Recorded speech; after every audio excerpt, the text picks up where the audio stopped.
Science کے نزدیک رسی میں پتھر باندھ کر گرد سر گھماتے ہیں اور دو قوتوں کا جو ہے نا اس میں اثر انداز مانتے ہیں جدید سائنس والے۔ تو ایک قوت کا نام ہے جاذبہ، جو پتھر کو اپنی جانب کھینچ رہی ہوتی ہے، اور وہ بالکل پرپینڈیکولر یعنی عموداً وہ قوت پتھر کو اپنی جانب کھینچتی ہے، اور پتھر جو ہے وہ خود ہم سے دور ہونا چاہتا ہے۔ اس قوت کو نافرہ کا نام دیا جاتا ہے، جس کو انگلش میں سینٹریفیوگل فورس کہتے ہیں، اور وہ پتھر جو ہے وہ اس عمود پر زاویہ قائمہ بناتے ہوئے یعنی رائٹ اینگل بناتے ہوئے دائیں یا بائیں جانب کو بھاگنے کی کوشش کرتا ہے، اور اسی سبب سے دورہ پیدا ہوتا ہے کہ ہر خط پر جو ہے نا اس کی وہ بیچ میں ہو کر نکلتا ہے، نہ پتھر ہماری طرف آ پاتا ہے اور نہ دور بھاگ سکتا ہے، اور ان دو قوتوں کی کشاکش کے نتیجے میں جو ہے نا یہ پتھر یعنی کہ بیچ میں ہو کر نکلتا ہے، اور ہر خط پر، ہر ڈگری پر، ہر دقیقے پر یا ہر سیکنڈ پر جو ہم نام دے سکتے ہیں، یعنی جو گولائی میں پتھر گھوم رہا ہے تو اس گولائی کے ہر خط پر یہی کام ہو رہا ہے، جس کی وجہ سے وہ پتھر دائرے میں گھومتا رہتا ہے، نہ وہ قریب آ پاتا ہے اور نہ ہی دور جاتا ہے۔ لہٰذا اگر رسی کو نا بیچ سے کاٹ دیا جائے کینچی وغیرہ سے تو پتھر دور جا کر گر جاتا ہے۔ تو یہی پتھر کی نافریت ہے کہ پتھر ہم سے نفرت کرتا ہے اور ہم اسے کھینچ رہے ہوتے ہیں، اور اسی قانون کو لے کر جو ہے نا یہ سائنسدان زمین کو سورج کے گرد اور چاند کو زمین کے گرد گھماتے ہیں اور کہتے ہیں کہ ان میں کشش پائی جا رہی ہے۔ تو اس کا امام احمد رضا خان رحمۃ اللہ علیہ نے فوز مبین کے اندر جو ہے نا رد فرمایا ہے کہ اس میں یہ جو سر کے گرد گھماتے ہیں نا یہ رسی میں پتھر باندھ کے، تو اس میں یہ دونوں قوتیں بالکل نہیں پائی جا رہی۔ قاصر جو ہوتا ہے نا حرکت دینے والا، جیسے ہم رسی میں پتھر باندھ کر گھماتے ہیں، یا کوئی بھی جب کسی چیز کو حرکت دیتا ہے یا حرکت کو روکتا ہے تو اسے قاصر کہتے ہیں۔ تو قاصر سے دو طرح کی قوتیں نکلتی ہیں، ایک قوت کا نام ہوتا ہے محرکہ یعنی حرکت پیدا کرے، جیسے کوئی بال ہو گیا، فٹ بال ہو گیا، وہ رکا ہوا ہے تو ہم نے لات مار کے نا اس کو حرکت دے دی، تو یہ جو قوت پائی جا رہی ہے اس کو محرکہ کہیں گے۔ اور دوسری قوت کا نام ہے حاصرہ، یعنی کوئی چیز حرکت میں ہو تو اسے روک دینا۔ مثال کے طور پہ کوئی گاڑی چل رہی ہو تو اچانک جو ہے نا کسی طریقے سے بریک لگ جائے گاڑی کو، یا کوئی بندہ مضبوط بندہ آ کر نہ کسی سائیکل کو اچانک روک دے، تو یہ قوت جو لگائی ہے اس نے، اس قوت کو کہیں گے حاصرہ، کہ اس نے چلتی ہوئی حرکت کو روک دیا۔ تو اولاً جو ہے نا یہ قاصر سے دو قوتیں مستخرج ہوئی، پہلی کا نام ہے محرکہ حرکت پیدا کرے، اور دوسری کا نام ہے حاصرہ کہ حرکت کو برنے نہ دے بلکہ روک دے۔ اب ظاہر جو حاصرہ ہے اس میں تو حرکت ہی رک گئی، لہٰذا اس کی اب مزید آگے اقسام نہیں بنے گی۔ اب جو محرکہ ہے کہ رکی ہوئی چیز کو حرکت دینا، تو اس کی آگے مزید اقسام بنیں گی۔ اب اس کی جو ہے نا دو قسمیں ہو جائیں گی محرکہ کی، ایک جاذبہ، پہلی قسم ہوگی جاذبہ، یعنی کہ جس چیز کو ہم حرکت دے رہے ہیں کہ اس کو ہم اپنی جانب کھینچ رہے ہیں۔ جیسے ہاکی کھیلنے والے ہوتے ہیں تو وہ جب ہاکی کھیلتے ہیں نا تو ہاکی کے بال کو اس ہاکی کے ذریعے اپنی جانب کھینچ رہے ہوتے ہیں، حرکت یعنی ایسی اس پہ فورس لگ رہی ہوتی ہے کہ وہ بال جو ہے نا اس کو آگے جانے نہیں دیتے۔ اسی طرح دوسری قوت کا نام ہے اسی محرکہ کی دافعہ، یعنی اپنے سے دور کرنا، یہ اس جاذبہ کا الٹ ہے، اپنے سے دور کرنا، دفع کرنا۔ تو یہ دافعہ جس طرح فٹ بال کے اندر ہوتا ہے کہ فٹ بال کو ہم اپنے سے دور کر رہے ہوتے ہیں، تو اس میں جو ہے یہ دافعہ پائی جا رہی ہے۔ اب یہ محرکہ کی جو دونوں قسمیں ہیں، جاذبہ یعنی کھینچنے والی، اور دافعہ یعنی دور کرنے والی۔ اب ان دونوں کی بھی 6 قسمیں ہیں مزید آگے، 6 جاذبہ کی اور 6 دافعہ کی، دونوں کی 6 اقسام ہیں، اور سب کی سب سیم ٹو سیم ہے، یعنی جو جاذبہ میں اقسام ہوں گی وہی دافعہ میں بھی ہوں گی۔ تو اب اس کی جو ہے نا یہ 6 اقسام 3 قسموں میں منقسم ہیں، تقسیم ہیں۔ تو سب سے پہلے جو ہے نا اس کی تقسیم ہوگی کہ یہ زمین سے ملی ہوئی ہیں یا اٹھی ہوئی ہیں، کہ جو حرکت دی جا رہی ہے آیا وہ اس چیز کو زمین سے اٹھا کے رکھے ہوئے یا زمین سے ملایا ہوا ہے۔ جس طرح جو ٹینس بال کھیلتے ہیں تو اکثر آپ نے دیکھا ہوگا وہ ایک بیٹ کے ذریعے جو ہے نا اس کو ایک دوسرے کی جانب جو ہے نا پھینک رہے ہوتے ہیں، تو اسی لیے یعنی کہ پھینک رہے ہوتے ہیں تاکہ وہ زمین پہ نہ گرے۔ تو جیسے ہی اگلے بندے تک وہ بال آتی ہے نا تو پھر وہ سامنے اس بال کو مارتا ہے، پھر وہ اسی طرح جو ہے نا یہ سلسلہ برقرار رہتا ہے۔ اگر دونوں میں سے کوئی ایک بھی مارنا چھوڑ دینا ایک بار بھی تو بال گر جائے گا۔ تو اسی لیے وہ حرکت جو اس پہ لگ رہی ہے نا وہ اس بال کو زمین سے اٹھا کے رکھے ہوئے ہے، تو اس کو کہیں گے رافعہ، یعنی زمین سے اٹھی ہوئی حرکت، اور یہ جاذبہ اور دافعہ دونوں میں پائی جاتی ہے۔ اور اس کی الٹ جو ہوگی نا وہ ہوگی ملسکہ، صاد کے ساتھ ملسکہ۔ اس کا مطلب ہوتا ہے کہ وہ چیز زمین سے ملی ہوئی ہو، جیسے ہاکی والے ہوتے ہیں وہ بال کو اس طرح مارتے ہیں نا کہ وہ زمین سے اٹھتی نہیں ہے۔ جس طرح کرکٹ کے اندر جو ہے نا جب وہ ہٹ کرتے ہیں بال کو تو بال ہوا میں اڑ جاتا ہے، لیکن ہاکی کے اندر ایسا نہیں ہوتا، وہ زمین سے ملا ہوا رکھتے ہیں۔ تو وہ جو حرکت لگ رہی ہوتی ہے بال پر، یا وہ حرکت اس طرح لگا رہا ہوتا ہے کھلاڑی کہ وہ بال جو ہے نا زمین سے اٹھ نہیں پاتی، حالانکہ وہ اڑا بھی سکتا ہے، لیکن وہ حرکت ایسی لگا رہا ہے کہ وہ بال جو ہے نا زمین سے ملی ہوئی حرکت کرتی ہے، تو اسی کو ملسکہ کہا جاتا ہے۔ اور یہ رافعہ کی جو ہے نا یہ ضد ہے، اور یہ بھی دونوں میں پائی جاتی ہے، جاذبہ میں بھی اور دافعہ میں بھی۔ تو یہ زمین سے بلند یا پستی کے اعتبار سے 2 قسمیں تھی۔ اب آتے ہیں اگلی جانب کہ جس چیز کو ہم حرکت دینا چاہتے ہیں وہ مقصد تک پہنچی ہے یا نہیں، یعنی جہاں پر ہم گول کرنا چاہتے ہیں وہاں پر پہنچی ہے یا نہیں۔ تو اس اعتبار سے اگر دیکھا جائے تو کھلاڑی جب بالکل گول کے سامنے کھڑا ہوتا ہے اور جیسے ہی وہ فٹ بال کو کک مارتا ہے، اگر وہاں پر گول کیپر موجود نہ ہو تو وہ فٹ بال جو ہے نا وہ اس کے اندر چلی جائے گی اور گول ہو جائے گا، تو ہم کہیں گے کہ بھائی ہدف پورا ہو گیا، بال جو ہے نا وہ گول تک پہنچ گئی، مقصد پورا ہو گیا۔ اور اگر گول کیپر بال کو روک دینا جو وہاں پر کھڑا ہوتا ہے، جیسے ہی کھلاڑی نے فٹ بال کو لات ماری تو گول کے اندر پہنچنے سے پہلے ہی کسی نے روک دیا تو اس کو کہیں گے قاصرہ۔ اگر مقصد کو پا لے یعنی گول ہو جائے تو اس کو کہیں گے منہیہ، اور اگر گول نہ ہو بلکہ کمی ہو جائے تو اس کو کہیں گے قاصرہ۔ تو یہ ہو گئی دوسری اعتبار سے اس کی 2 قسمیں، جاذبہ اور دافعہ کی۔ اب ہے تیسری اعتبار سے اس کی اقسام، تو اس کی بھی 2 قسمیں ہیں کہ جب ہم کسی چیز کو حرکت دیں گے تو وہ ایک ہی خط پر رہے گی یا خط تبدیل کرے گی۔ اب مثال کے طور پہ جس طرح وہ ایک چھوٹے چھوٹے وہ بنے ہوتے ہیں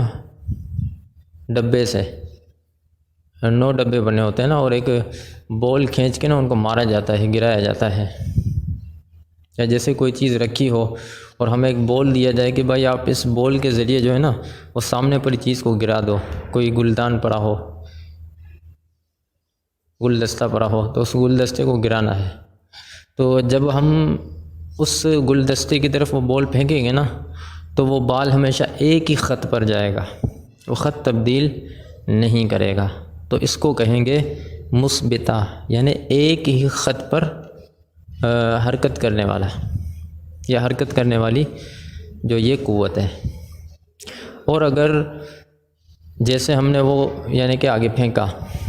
اور بیچ میں آ کر اس بال کو کسی نے لات مار دی نا، تو پھر وہ گلدان تک نہیں پہنچے گا، بلکہ وہ اپنا راستہ چینج کر لے گا۔ جس طرح فٹ بال کے اندر ہوتا ہے کہ جیسے ہی کھلاڑی گول کی طرف فٹ بال پھینکتا ہے نا، تو ہو سکتا ہے کہ گول کیپر تک پہنچنے سے پہلے ہی کوئی اور کھلاڑی اس کو لات مار دے، تو پھر جو ہے نا فٹ بال کا خط تبدیل ہو جائے گا۔ تو آپ نے دیکھا ہوگا فٹ بال کے میدان میں جو ہے نا، اس بال کا خط جو ہے وہ ہر وقت تبدیل ہوتا رہتا ہے، تو اس کو کہیں گے ناقلہ، کہ اس کا خط جو ہے نا یہ ہر وقت تبدیل ہوتا رہتا ہے۔ تو یہ 13 قوتیں جو ہے نا یہ نکلتی ہیں حرکت کے وقت، یعنی جو قاصر ہوتا ہے حرکت دینے والا، تو اس سائنسدان جو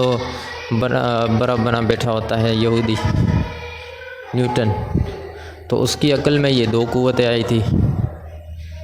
نافرہ اور جاذبہ، جس کو گریویٹی کا نام دے دیا۔ حالانکہ امام احمد رضا خان نے یہاں پر 13 قوتوں کے نام گنوائے ہیں، جو میں نے یہاں پر تفصیلاً آپ کو بتا دیے ہیں۔ اب میں آپ کو بتاؤں گا کہ یہ جو سر کے گرد رسی گھماتے ہیں نا، تو ان 13 قوتوں میں سے کون کون سی قوت یہاں پائی جا رہی ہے۔ یہ تمثیل جو ہے سر کے گرد پتھر گھمانے کی، یہ دلالت کرتی ہے کشش ثقل پر۔ تو امام احمد رضا خان نے اس کا رد فرمایا اس طرح کہ امام علیہ سنت فرماتے ہیں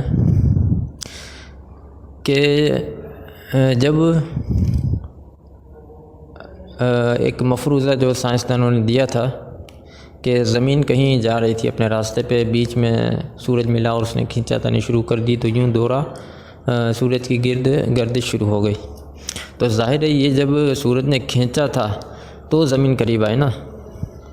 یعنی کہ سورج کے اولاً کھینچنے کی وجہ سے دورہ پیدا ہوا۔ اگر سورج کھینچتا ہی نہیں تو ظاہر ہے زمین آگے نکلی جاتی، وہ کبھی سورج کے پاس ہی نہ آتی۔ تو ظاہر ہے جب پہلے مقام پر، پہلے سیکنڈ پر جب سورج نے کھینچا تب زمین قریب آئی۔ تو اس کا مطلب یہ ہے کہ سب سے پہلے جو فورس لگے گی نا، تو اعتبار اسی کا ہوگا کہ آیا وہ اس کو کھینچ رہا ہے یا اپنے سے دور کر رہا ہے۔ اب بقول سائنس جو یہ مثال دیتی ہے، تو امام احمد رضا خان فرماتے ہیں کہ جب ہم پتھر میں رسی باندھ کر گھمانے کی کوشش کرتے ہیں پتھر کو نا سر کے گرد، تو ہم کیا کرتے ہیں سب سے پہلے؟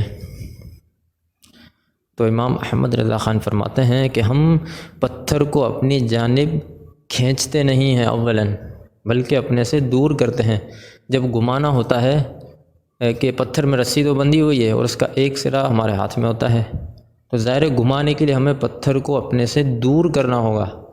اپنے ہاتھ سے دور پھینکنا ہوگا، اس کو دفع کرنا ہوگا۔ تو اس میں دافعہ قوت پائی جائے گی، حاصرہ تو ہے ہی نہیں، کیونکہ پتھر رکا ہوا ہے، اور حاصرہ ہوتی ہے یعنی کہ حرکت والی چیز کو روک دینا۔ تو فی الحال اس میں حاصرہ نہیں پائی جا رہی۔ محرکہ کی پہلی قسم جو ہے نا، اس میں دافعہ پائی جا رہی ہے، اس میں جاذبہ کا تو کچھ کام ہی نہیں ہے۔ جو کہتے ہیں نا کہ یہ جذب کرتا ہے، کھینچتا ہے، کشش کرتا ہے پتھر، ہم جو ہے نا پتھر کو کشش کرتے ہیں، تو یہ بالکل نہیں پائی جا رہی، کیونکہ پتھر اولاً ہم سے دور ہوا ہے، دفع ہوا ہے۔ تو اس میں پہلی قوت پائی جا رہی ہے دافعہ۔ اب دافعہ کی جو 6 قسمیں تھی، 2 کر کے، اب امام اہل سنت اس کا جو ہے نا استخراج فرماتے ہیں۔ سب سے پہلے کہ زمین سے ملا یا زمین سے اٹھا کے، تو یہاں جب ہم سر کے گرد پتھر کو گھماتے ہیں نا، تو ہم گھماتے ہی اسی وجہ سے ہیں کہ پتھر جو ہے نا وہ ہوا میں ہی رہے۔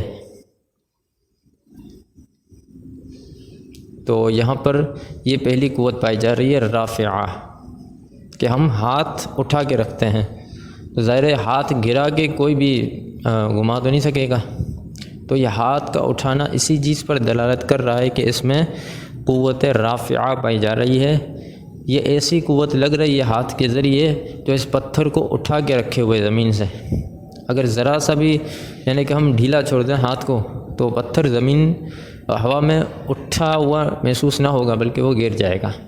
تو پہلی قوت ہے اس میں رافعہ۔ اور دوسری جو قسم تھی کہ مقصد تک پہنچا دے یا کمی رکھے، تو اس میں امام اہل سنت فرماتے ہیں یہاں پر جو ہے نا منہیہ پائی جا رہی ہے کہ مقصد کو پا لیا ہے اس پتھر نے، کیونکہ جیسے ہمارے ہاتھ میں پتھر تھا تو ہم نے جب پتھر پھینکا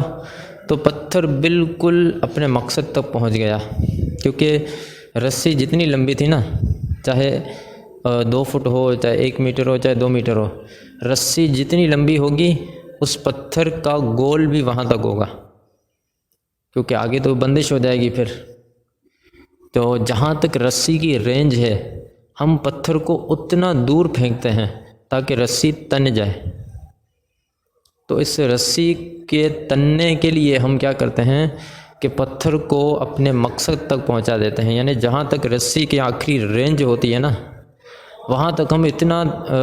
اتنی قوت سے پھینکتے ہیں پتھر کو کہ رسی تن جائے اور وہ پتھر اپنے مقصد تک پہنچ جائے اور رسی تن جائے۔ تو اس کے اندر یہ دوسری قوت پائی جا رہی ہے منہیہ۔ اور تیسری جو قسم تھی دافعہ کی کہ خط ایک رہے گا یا تبدیل ہوگا، تو اس میں جو ہے نا یہ خط تبدیل ہو رہا ہے کہ اگر ایک ہی خط پر جاتا نا، جیسے ہم نے ہاتھ کو اٹھایا تو رافعہ ہوئی، پھر ہم نے پتھر کو دور پھینکا، رسی تن گئی، تو اب اس میں منہیہ بھی پائی گئی۔ لیکن جب تک ہم ہاتھ کو گھمائیں گے نہیں تو خط تبدیل نہیں ہوگا، اور جب خط تبدیل نہیں ہوگا تو پتھر بھی سر کے گرد گھومے گا نہیں، بلکہ ایک بار وہ رسی تن جائے گی اور پھر نیچے پتھر گر جائے گا۔ تو ایک خط پر رکھنے سے پتھر جو ہے نا وہ سر کے گرد کبھی بھی حرکت نہیں کرے گا، لہٰذا اس کے اندر خط ہر نقطے پر جو ہے نا یہ تبدیل ہو رہا ہے۔ تو یہاں پر یہ 3 قوتیں پائی جا رہی ہیں، ایک رافعہ جو زمین سے اٹھائے ہوئے ہے، اور دوسری منہیہ جو پتھر کو بالکل رسی کی آخری رینج تک تانے ہوئے ہے، اور تیسری جو قوت ہے وہ ہے ناقلہ جو پتھر کا خط جو ہے نا وہ ہر وقت تبدیل کر رہی ہے۔ اب یہ تینوں قوتیں برقرار رہیں کہ جس کی وجہ سے نہ رسی میں جھول آئے اور نہ جو ہے نا رسی ڈھیلی پڑے، تو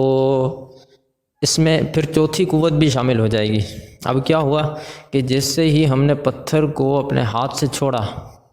تو وہ پتھر جا رہا ہے اور رسی تننی شروع ہو گئی،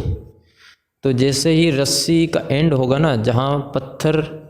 اپنے آخری ہدف تک جائے گا، جہاں تک رسی کی رینج ہے، وہاں پر چوتھی قوت بھی شامل ہو جائے گی، جس کو ہم کہتے ہیں حاصرہ، یعنی حرکت روک دینا، کیونکہ وہاں پر جا کر پتھر جو ہے نا آگے بڑھنا بند ہو گیا، ہمارے ہاتھ سے مزید دور ہونا بند ہو گیا، تو اب یہاں پر چوتھی قوت بھی پائی گئی جس کو حاصرہ کا نام دیا گیا۔ تو امام اہل سنت فرماتے ہیں کہ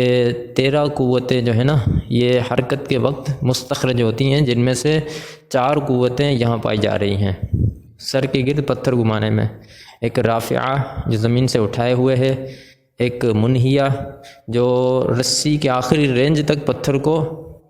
رکھے ہوئے ہے، اور تیسری قوت جو ہے وہ ناقلہ جو